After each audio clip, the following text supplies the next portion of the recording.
So how about this? There's this idea floating around, it's very prominent, that there's no objective truth. Everyone ever heard that? Anyone agree? Meaning, all truths are subjective, meaning, actually you can explain that. This is kind of a deep topic, but let's get into it. What do I mean by objective truth? It's like, objective is that it's not relative. It doesn't depend on like a single person what reality is. But I think there's a particular concept that like everybody can create their own reality, and so it's not objective. Exactly, she nailed it. I love it, thank you. So, objective versus subjective. Subjective means subject to conditions.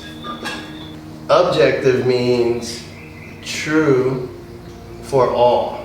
Subjective means if you were to see it as it is, everybody would agree on it.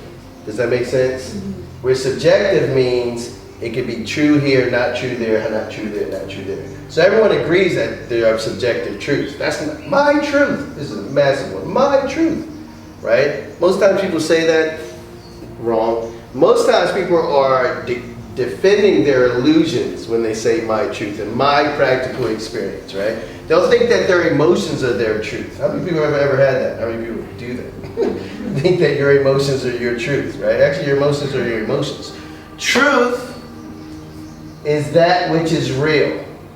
So if we want to define truth, it's that which is real. There are objective truths and there are subjective truths. There are truths that are subject to conditions. Right now, I am in a male body, but that's true for me. Annalise is in a female body. That's true for her. So that is subjective that I'm male and she's female, right? Objectively, it's true that we're actually pure spirit. Does that make sense? Also, just like universal laws, any kind of universal law is objective. Yes, that is actually probably the best term for it, universal. Right.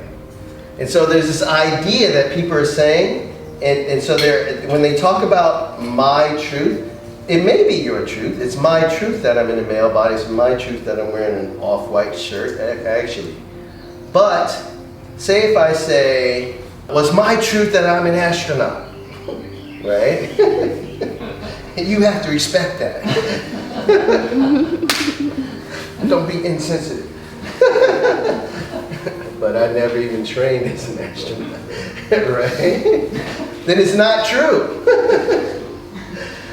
And what's happening in the world is, have you noticed, like nothing's real? And nowadays, to people, the average person, whatever I want to be true is true, right? Or I can just treat untruth as truth. But isn't it part of the purpose of incarnating in this like duality to experience a subjective reality? Isn't that part of the experience? Absolutely. Part of the experience is also getting out of it. And so when you're a young soul, you're all about it. That's why from the highest platform, it's no problem. God is not disturbed by all the darkness going on. It's all part of the great game. We're talking about Leela, right?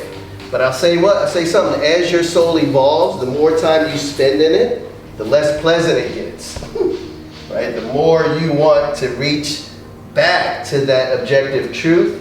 Do you know why? Because conjunct that objective truth is bliss, is the nature of your soul. And the truth is, you can't fully be happy without returning to your true self. So yeah, it's part of the game. So from a grand perspective, people are where they are, and that's perfectly okay.